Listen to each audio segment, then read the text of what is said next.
One of my highlights of my career this will be because I get to introduce Congresswoman Barbara Lee. Congresswoman Lee has been the co-chair of the Congressional Progressive Caucus and the chair of the Congressional Black Caucus. Congresswoman Lee is a strong progressive. She's a wonderful leader, someone that we're very honored and grateful to have in Congress. She's been a major force in the anti-war movement.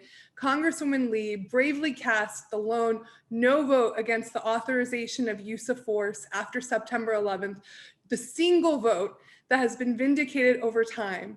We are grateful for you. I'm a super fan of yours. Everyone, we're honored to have you with us today. Congresswoman Lee, welcome. Thank you. Is it Mana? Mana. Mana. Okay, Mana and Rana. Let me just say, first of all, how wonderful it is to be with you. And I listened to Rana, and I really just want to say thank you for laying this out, because you have exactly the spirit and the intellect and the commitment to get to, and we still haven't. A lot of people don't talk about peace, but that's our whole goal is peace. And so you laid out how we got there. So thank you so much for that. And let me just say hello to everyone with MoveOn. Now, I have to tell you, I have bragging rights with MoveOn. It was founded in my district, okay, in Berkeley, California. I've been with MoveOn since day one. And I don't know if any of you all were around in the, right early 2000s, right after 2001, when MoveOn brought some petitions to Capitol Hill. From what I remember, maybe 300,000 signatures. And I was the member of Congress that found the room, the committee room. I was the one who accepted the petitions. No other member of Congress would show up, but of course, I'm going to be there. And I was so proud to be there at that moment when MoveOn brought the voices of the people to Capitol Hill as it relates to stopping the war that was about to start. So I just have to say thank you to MoveOn, because you all have led the way from day one. But I feel like that I know I am part of the MoveOn family. And so I just have to just say how proud I am for what all of you have done, and the supporters throughout the country, throughout the world. And so, withdrawing from Afghanistan, this is long overdue. We shouldn't have gone there in the first place. And I voted against it, that resolution. It was 60 words. And it was a blank check for endless war. And all it said, if you haven't read it, is the president is authorized to go to war forever. And it said connected to an associated forces responsible for 9/11, any nation, organization, or associated force. I mean, it was so broad. I don't know how anyone could have voted for that. But you got to understand the environment we were in, the world. Our country, we were in mourning. We were angry. We don't know what in the heck happened. And the word, not on the street, but the word everywhere in the country was, don't be partisan. You got to unify. You got to be with the president. You got to be with Bush. This is not the time to be a Democrat. This is the time to be an American. And okay, all fine and good. And I'm not looking at the world through rose-colored glasses either. I understand what a terrorist attack means.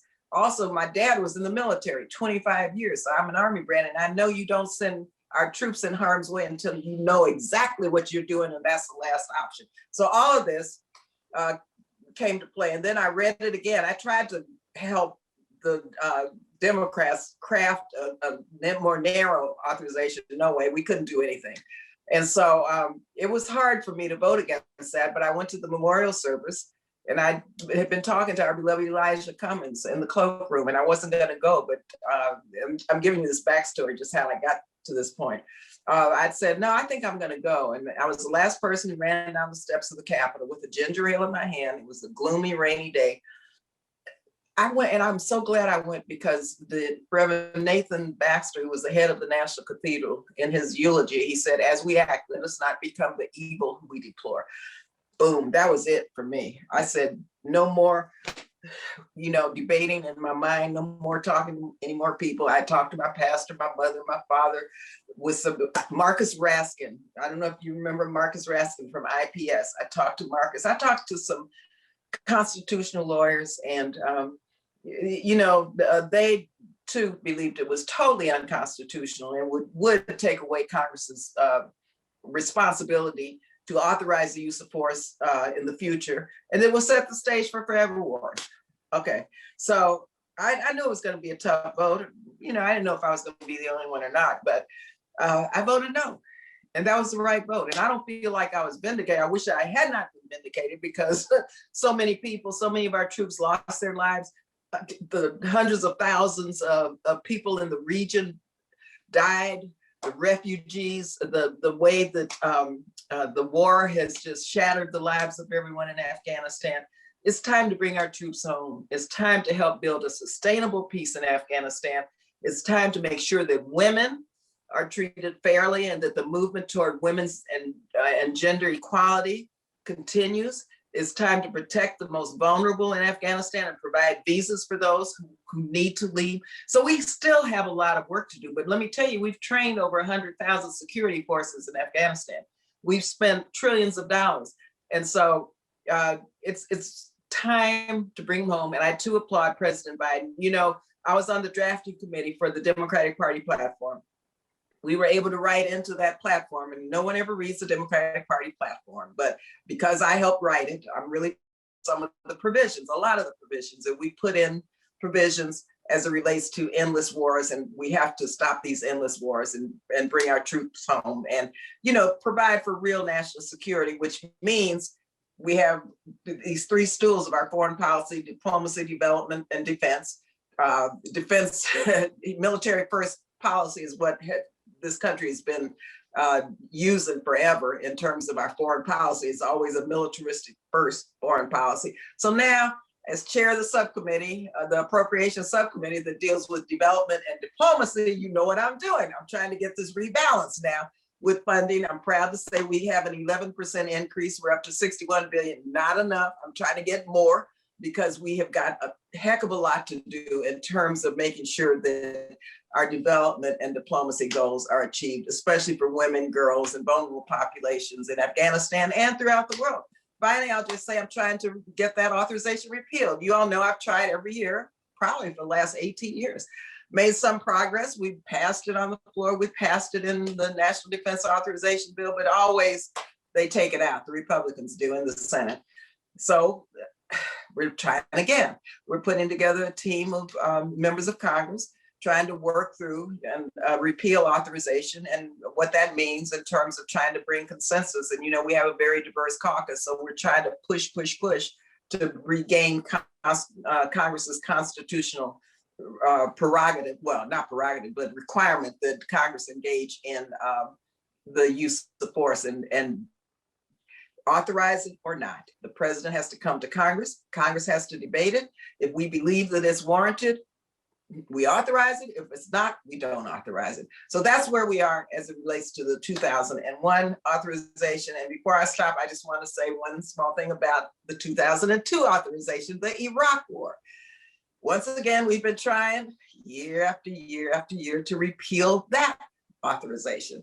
But I don't know if you've been following this over the years, but this year we got a hearing to repeal it in the Foreign Affairs Committee, which I served on during that period. And next week or very soon, a month ago, it got out of committee with bipartisan support. It's coming to the floor, and we will be debating the repeal of the 2002 authorization to use military force very soon. So that's not just a victory for me. I mean, I feel great that I've been trying to do this with Congresswoman Lynn Woolsey, my sister is the struggle, and Congresswoman Maxine Waters. You may remember we called ourselves a triad.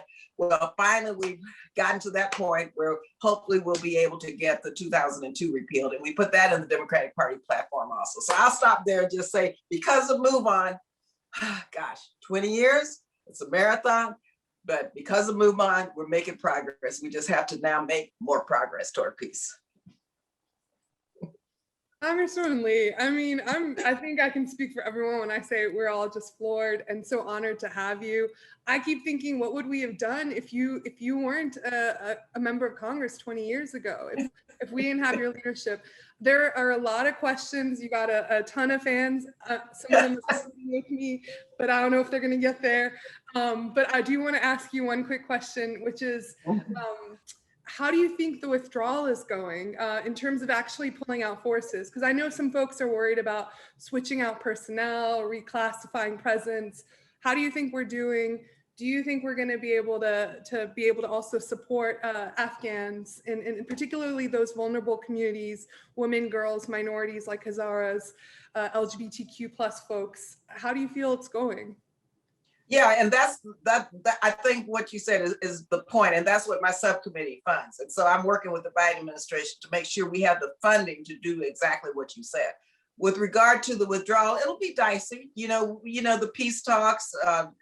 Making sure women are at the table, making sure that our troops are secure as we draw down, making sure that everything works smoothly, and that's the big part now, to make sure that it's a safe and orderly withdrawal, but that we leave in Afghanistan what our security personnel need at the embassy, because we do have an embassy there, and make sure that they're secured and that they're able to do their job. But the focus now is on making sure that the women, children, and the entire population of Afghanistan, we support their development efforts, and through diplomacy. So I think we can't say it's going to be perfect, but we can say we're going to try to make it as perfect as we can. And I really do have to thank President Biden. People were shocked. I wrote a letter to President Biden with my Republican colleague early on with Congressman Buck. You need to get a copy of the letter before the withdrawal, a few weeks before. And we were so happy when we saw that we wrote the letter in enough time to make sure that it was in the mix when this decision was made. And so I think, we'll be okay. The Pentagon, I've talked with General Austin, and quite naturally, everyone has focused on making sure that it is orderly and safe. But again, we can't believe that everything will be perfect, but we have to fight to make sure that it goes as well as can be expected, because there is no military solution, like Rahana said. And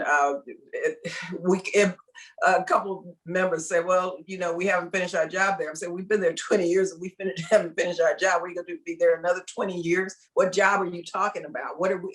Come on. Come on.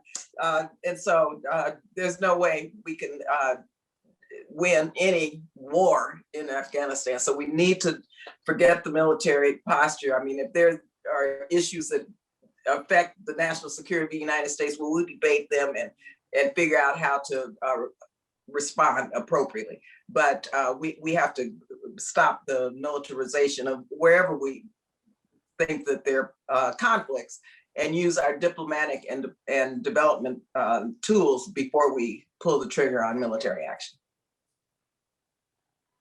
I have one more question for you. Also, a lot of folks thanking you for that letter. I'm gonna go look it up right after this.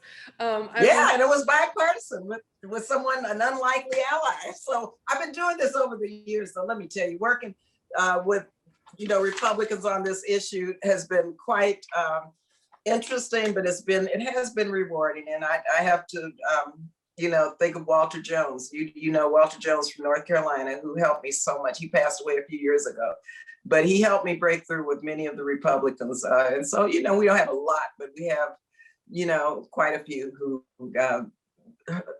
saw the light. And with the Progressive Caucus, I chair the Global Security Task Force, and we had several years ago a forum on Afghanistan and repealing the authorizations. And myself and a couple other Progressive Caucus members showed up, but we had about 8 or 10 Republicans show up.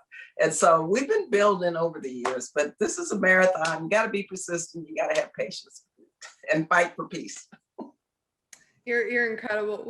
I got a question from you from the chat. So the question is, there's a lot that's happening with the blockade in Yemen. Yemen's starving. It's, one of the worst humanitarian disaster. But I'm reading from the chat that many folks, particularly the Dems that we would count on, are afraid to do a war powers resolution against a Democratic president. Is that something that you think would be able to be introduced? Is that something that you're thinking about being a part of?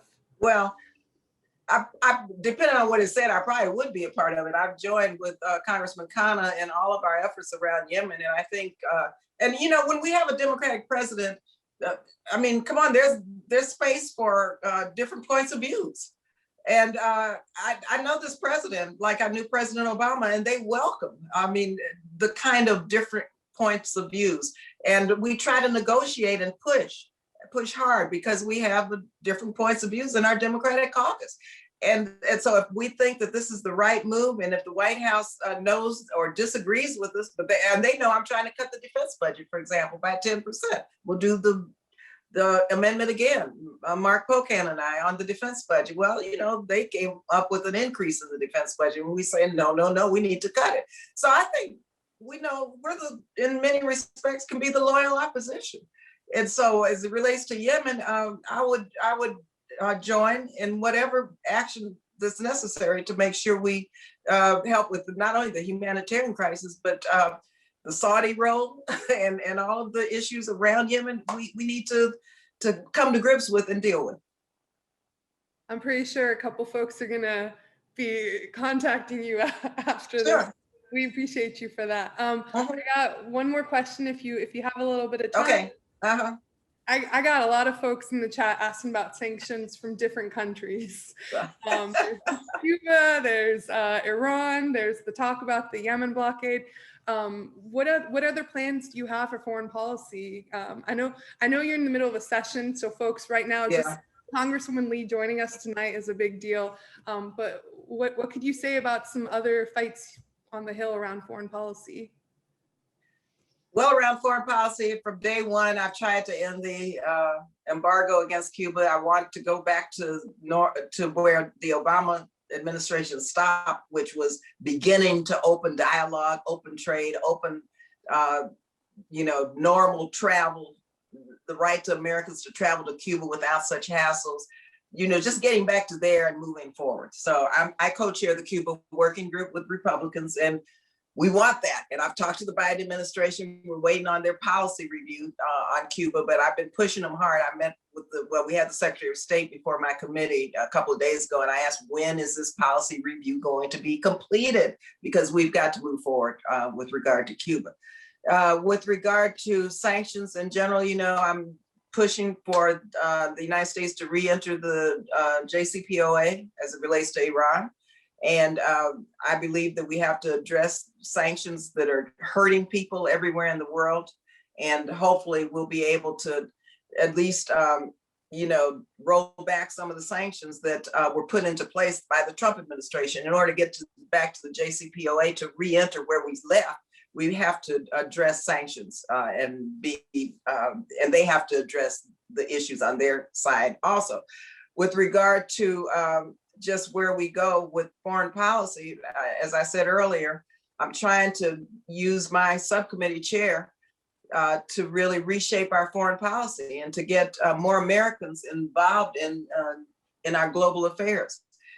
The Sustainable Development Goals, for example, to end poverty, to make sure that racial equity is a priority. All of the issues of the SDGs we need to embrace here in America and say, yes, our own country needs to get to that point. And so I'm working on those issues in my subcommittee, and all of the issues that we've been working on for so long. Now I have, the power of the purse, but I also have colleagues who may not be where I am. So you all have to help us really educate the public, because I can be one vote to do X, Y, and Z, for instance, humanitarian assistance. I'm trying to up to the Palestinians. I'm trying to make sure we open the office in Washington. The consulate is going to be opened in Jerusalem. I'm trying to make sure that we have the funds to help rebuild Gaza and what has taken place in the Middle East. Palestinian children, all of the humanitarian assistance that has been put on hold. That's a priority for me to try to get that money increased for humanitarian assistance and for helping to make sure that impediments to a two-state solution, which some don't even believe in anymore, but some of those impediments, such as settlement expansion and annexation, some of the issues, seeing how we can address them in my subcommittee. So I'm trying to do what I can do, of course, again, recognizing I have Democrats and Republicans who may not be where I am to go along. So we're trying to reshape our foreign policy with you guys helping me. Well, we're going to support you along the way. We'll show up every moment for you. We have one more question for you to close out. Not a simple one though. It's I can't, but I mean, I'm just in awe of you right now. So the question is, there's a little bit of a concern right now with Biden proposing increased military budget, talking about outcompeting China. I'm from Iran. I'm concerned about the way we're pivoting and talking about China, particularly with all the AAPI hatred, the xenophobia that we've experienced. What can you say about pushing back on that, particularly the increased military budget that's been proposed and the potential for another Cold War with China this time? Yeah. And what can we do to show up and help with that? Well, today we had a budget, I'm on the budget committee, had a budget committee hearing, and my main question to our acting director of OMB, Shalonda Young, was about the military budget and how disappointed I was, again, loyal opposition to the increase, even though they say it's not a huge increase, it's still an increase. And to let them know that I'm going to do my cutting of 10%. We got 94, 95 votes last year. And we want to cut it by 10%, which is only $75 billion. But what you all could do is help us build support for that amendment when it comes to the floor to cut the military budget or to reduce defense spending. And I asked about waste, fraud, and abuse, the missile systems. The Pentagon's the only agency that has not been audited. So I want to know when it's going to be audited and to, bring some semblance of stability and fiscal responsibility to the military budget and the Pentagon. So, we have to do that. Well, we appreciate you for everything you're doing. I'm glad you are the one with the power of the purse. I want to see more power and leadership handed to you. And I know that you've done so much in the last 2 decades for us. And honestly, I'm a little envious of your members that get to call you their member of Congress. Well, I love them dearly, and all you guys, and we couldn't do this without you. I mean, you really have been that North Star. And you've been pushing, and you now have a lot more work to do, given that we have an administration that really is listening, and they're listening to you. And let's do this together. We will. We'll show up, and we're gonna follow your leadership, and we will be there every moment with you. So thank you so much, Congresswoman Lee, for joining us today. Hope I get to meet you one day in person, but thank you so much for everything you do, and it's an honor for us to have you here tonight. Thank you so much.